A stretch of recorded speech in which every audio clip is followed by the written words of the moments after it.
Hi, good day. Today I will discuss with you Chapter 4, the analysis and results for qualitative research. Before we move on to our discussion about Chapter 4, let us first have a short review of the qualitative research method.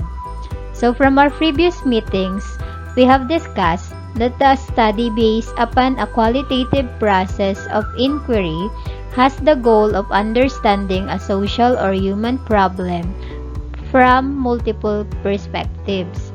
That a qualitative research is conducted in a natural setting and it involves a process of building a complex and holistic picture of the phenomenon of interest. There are three general types of qualitative methods. First is the case study. The case study is a descriptive record of an individual's experiences and behaviors kept by an outside observer. Next, we have the ethnographic study.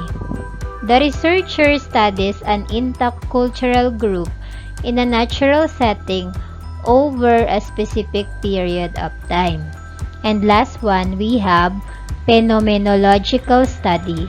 In here, human experiences are examined through the detailed description of the people being studied. The goal is to understand the lived experience of the individuals being studied. Chapter 4 for qualitative research carries different titles such as analysis of data, results of study, analysis and results, and so forth. So the keywords are analysis and results, which implies that you have analyzed the raw data and presenting the result or what you discovered in this chapter. In a qualitative research, you analyze or study data that reflect the respondent's thoughts, feelings, attitudes, or views about something. These are subjective data that are expressed in words, and these words serve as the unit of analysis in a qualitative type of research. Meaning, you examine this subjective data to understand how related or relevant they are to your research problem or specific research questions. In your data collecting activities, you indispensably experience a lot of things vis-a-vis the sources of data such as their sizes, shapes, ideas, feelings, attitudes, and so on. If you record this data through verbal language or graphic means, you get to immerse yourself in a qualitative data analysis, not quantitative data analysis, before the later deals with data expresses in numerical forms. That is from later 2013. Qualitative data analysis is a time-consuming process. It makes you deal with data coming from wide sources of information, analyzing the data and synthesizing them based on one principal idea, theory, or pattern demand a lot of time and effort. So say for example, you have 5 interview questions and you will interview 10 persons. You will get 50 answers out of them. So that is considered as a wide source of information that needs to analyze. And it is really a time-consuming process. Data analysis in a qualitative research is a rigorous act of a thematic or theoretical organization of ideas or information into a certain format that is capable of presenting groups of responses. Rigorous meaning mabusising pag-aanalisa ng mga gathered information using a thematic analysis. So later, we will understand what thematic analysis is all about.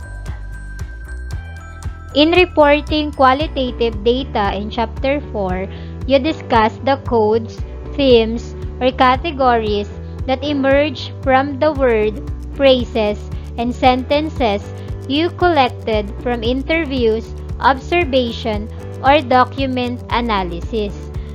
So this table shows how thematic analysis done. Start from the qualitative data. These are the data gathered from the interviews or observation, and then i-code mo siya para makabuo ka ng theme na gagamitin mo to present the gathered data. So as I've said, in qualitative data analysis, we have codes, category, and themes that we will use to represent the data gathered. Again, let me remind you na sa paggawa ng research, dapat alalahanin natin ang kaibahan ng qualitative at quantitative data analysis. To make it short, kapag quantitative, we are analyzing numbers. But when it comes to qualitative data analysis, we are interpreting words, which is of course the basic skill na dapat meron ng isang qualitative researcher.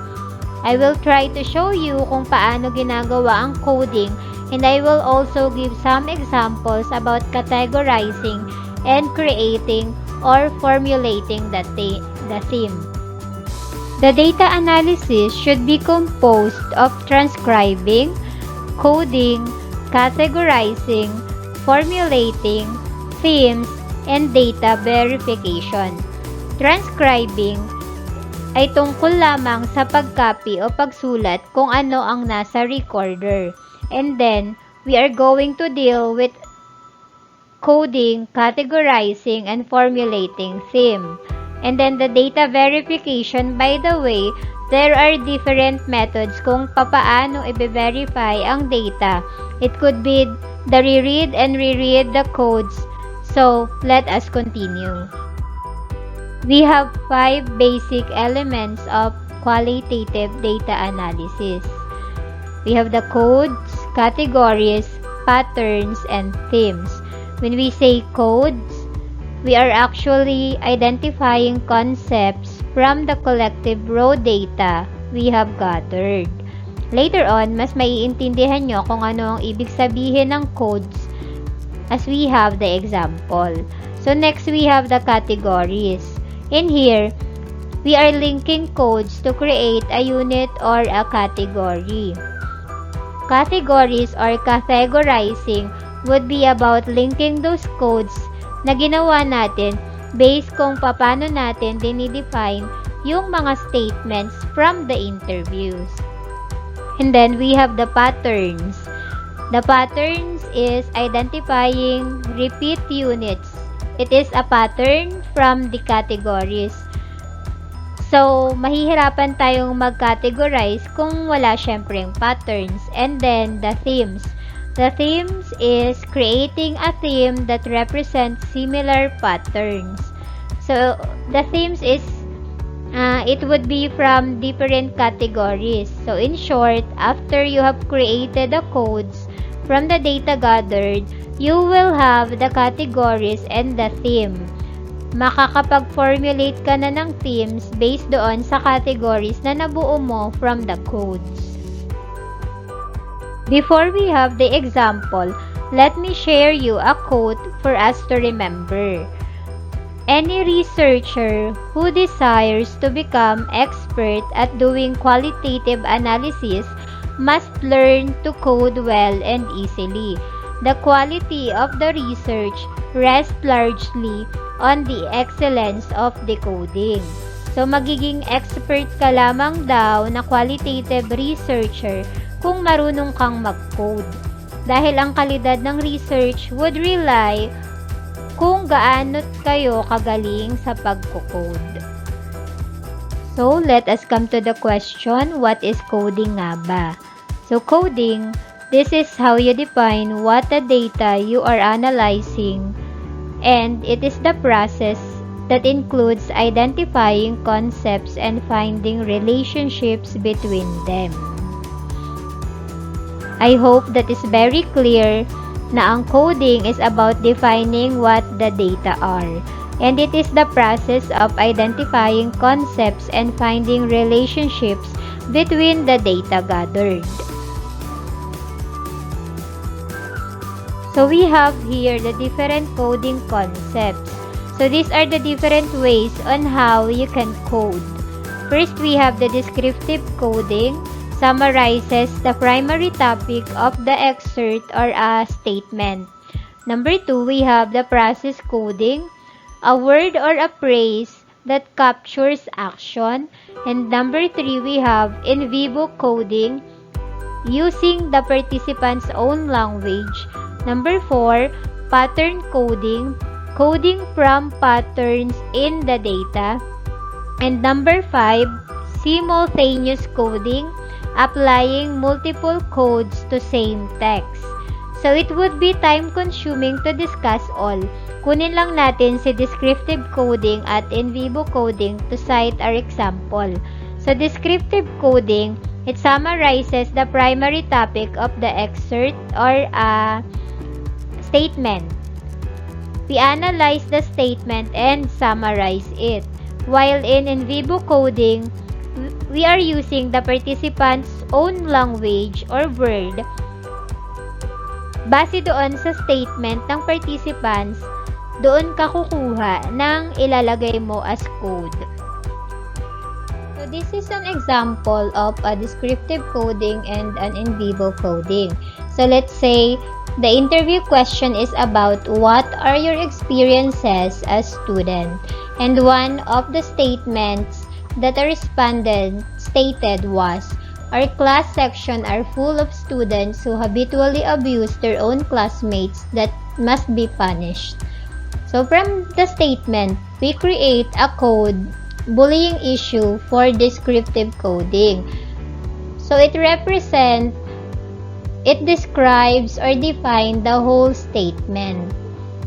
So next, we uses the same statement and we create student abuse for in vivo coding. So as you can see, student abuse, we just copy the exact keywords that we have in the statement. So this is another example of coding. Question: what can you recall about your son's experiences in school during elementary? So this is the statement of the respondent. My son, Barry, went through a really tough time about probably stated the end of 5th grade and went into 6th grade. When he was growing up young in school, he was a people pleaser and his teacher loved him to death. 2 boys in particular that he chose to try to emulate were not very good for him. They were very critical of him. They put him down all the time and he kind of just took that, really kind of internalized it.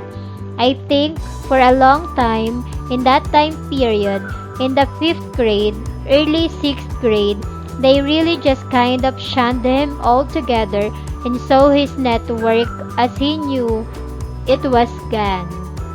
So as you notice, there are numbers in the statements for us to know or to mark the code and the statements. So in the first statement, for example, ang ilalagay nating code ay middle school grade struggle, or kung gusto nyo, pwede namang elementary year struggle.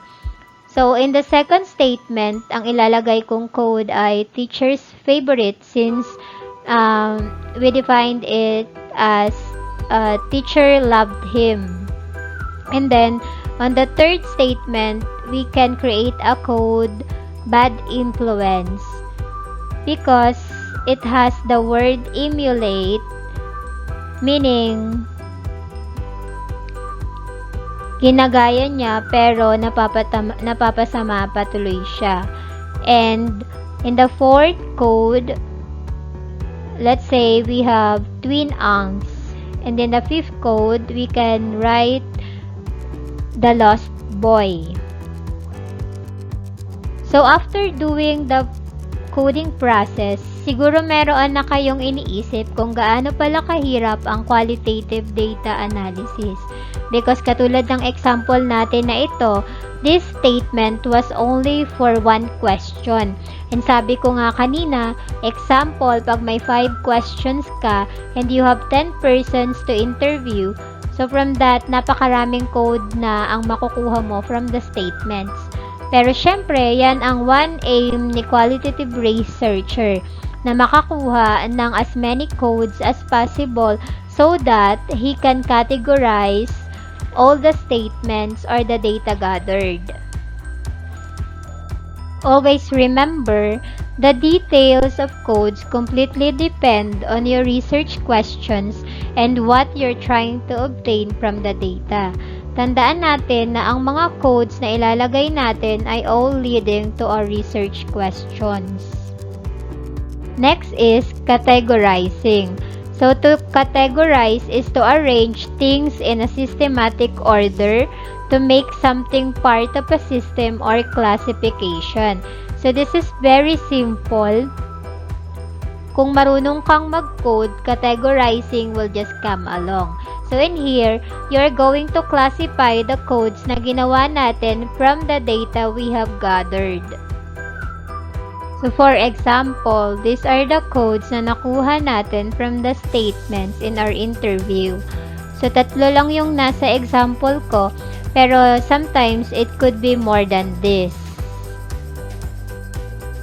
So, these are the codes with different category.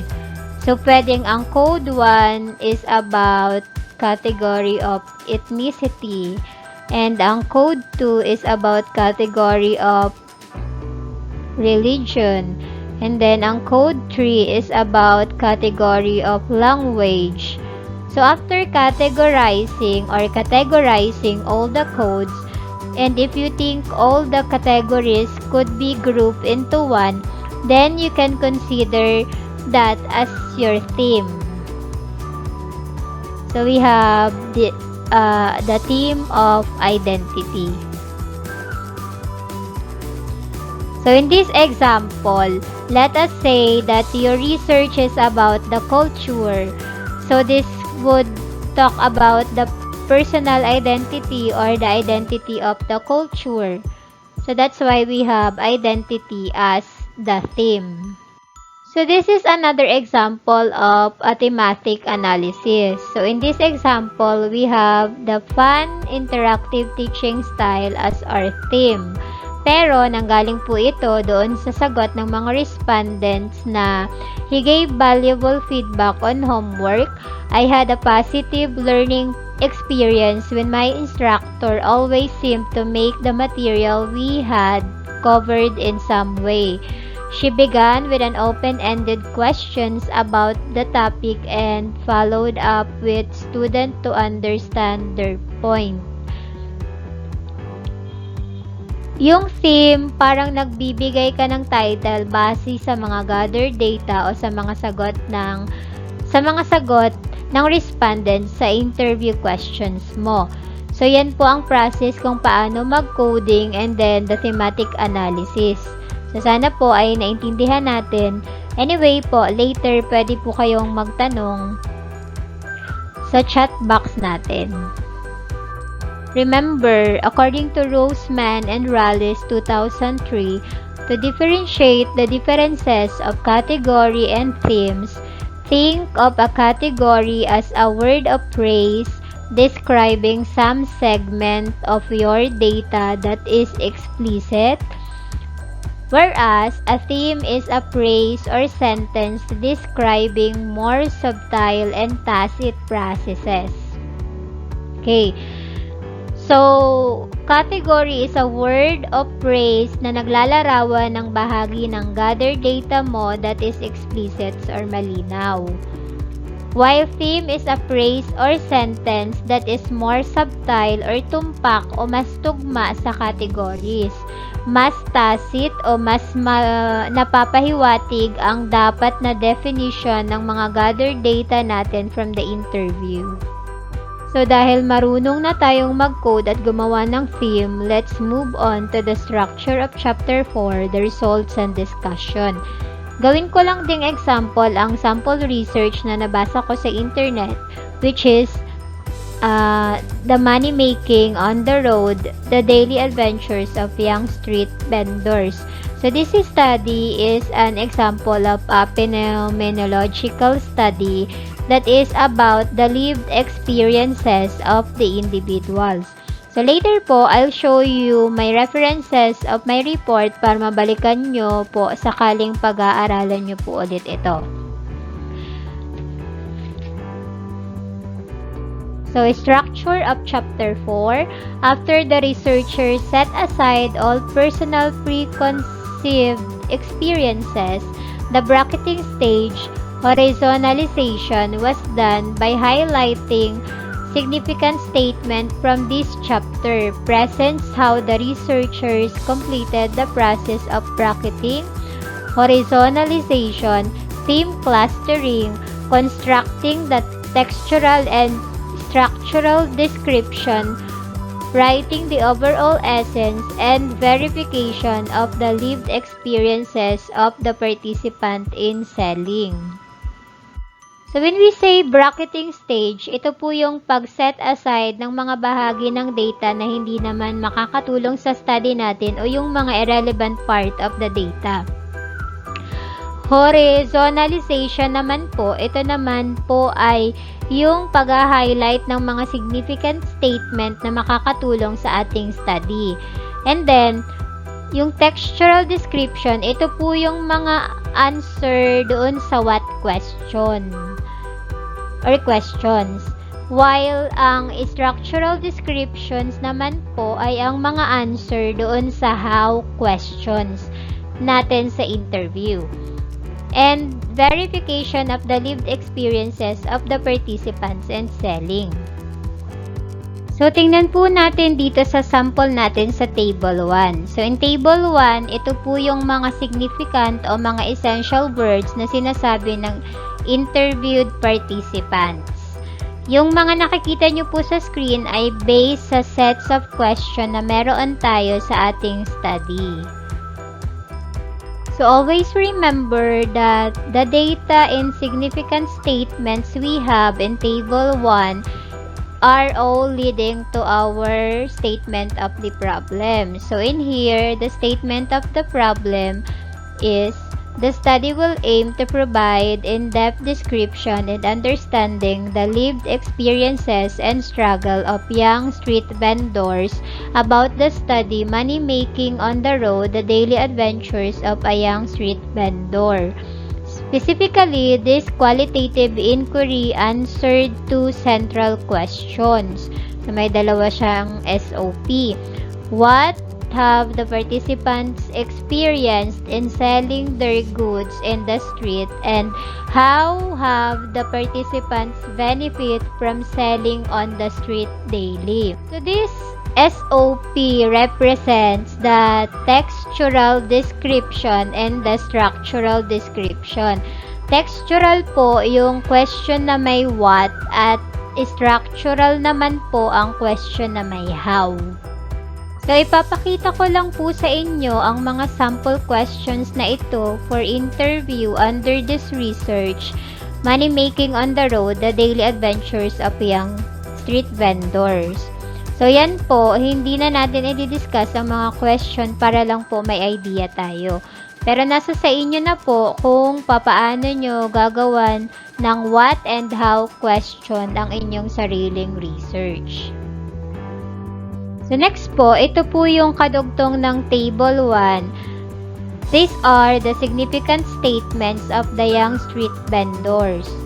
So makikita natin dito, nakapag-highlight sila ng mga significant statements ng mga 20 items. So say for example, 5 persons ang kanilang in-interview and meron silang 10 questions.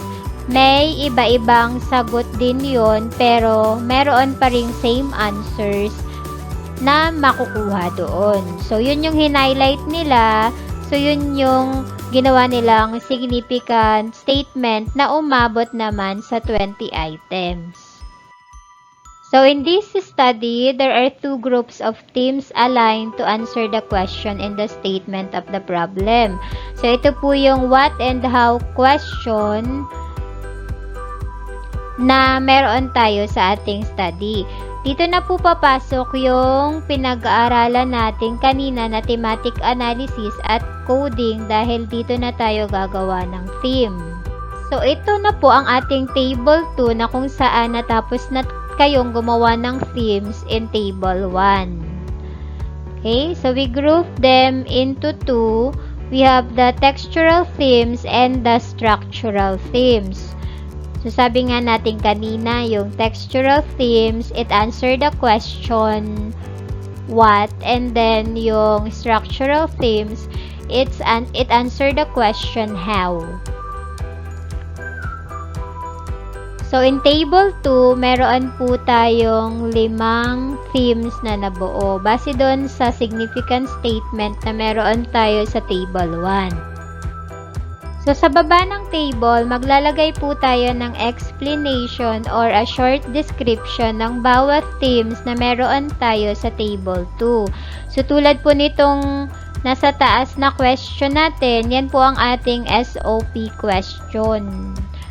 Since ang theme na i-describe natin ay ang number 1 na under siya ng textural description. So, yung theme 1 natin, early realistic approach. Tapos, nilagyan natin ng description na these young vendors are exposed to the harsh realities of life and choose to do something about it. It is a parent's responsibility to provide for their children. So, after nating ma-table, ipapaliwanag natin ang bawat theme, katulad ng ginawa natin dito. And then, ito po ang description ng ating theme number 1. Sa ibaba naman po ng description ng theme number 1, maglalagay po tayo ng short transcription. So, ito po ay halimbawa ng short transcription na Tagalog na statement na binigay ng mga respondents sa interview. So, kung Tagalog, itatranslate po natin yan into English. So, dito sa slide na to, meron po tayong 3 example ng short transcription. Pero, pwede po yung magkaiba-iba ng pagkakasunod-sunod. Depende po kung aling statement ang mas lapat sa study natin. So, pwede pong si number 3 ang mauna dahil parang siya ang may mas pinakalapat na sagot sa study natin.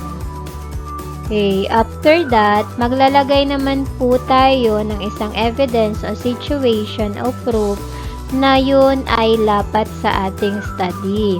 So, ito po ang example ng ating evidence doon sa study natin. According to the Philippine Commission on Women PCW Policy Brief 2013, persons who would otherwise be unemployed or without livelihood take refuge in the informal economy, especially in developing countries that have a large and rapidly growing labor force. And then, tuloy-tuloy lang po ang pattern na ito para doon sa iba pang themes na nakalagay natin sa table 2.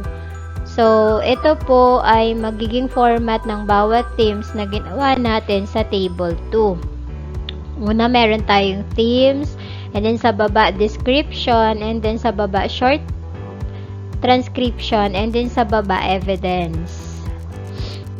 So, example po ulit sa number 2 theme, ito po ang ating theme, experiences. And then, maglalagay po tayo ng description. Being under 18, the age where a person should be busy and focused to school only is tiring already.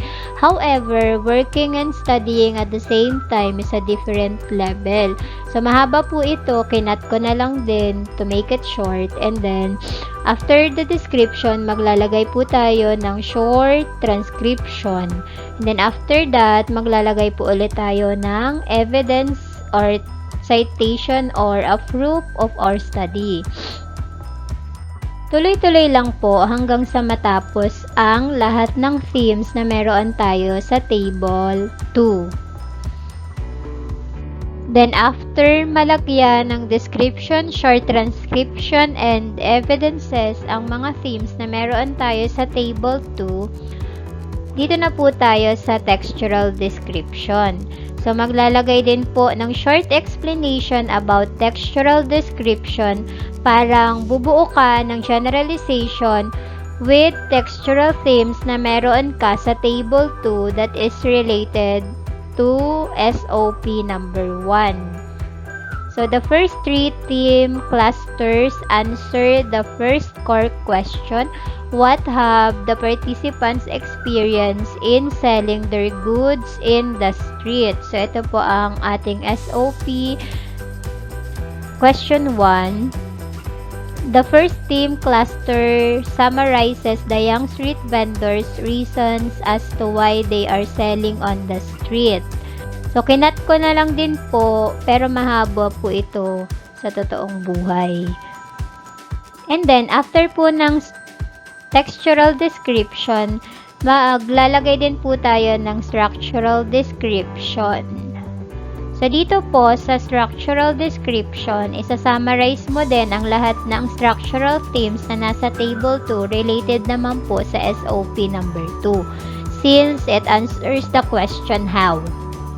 So, the remaining 2 theme clusters answer the second core question: how have the participants benefit from selling on the street daily?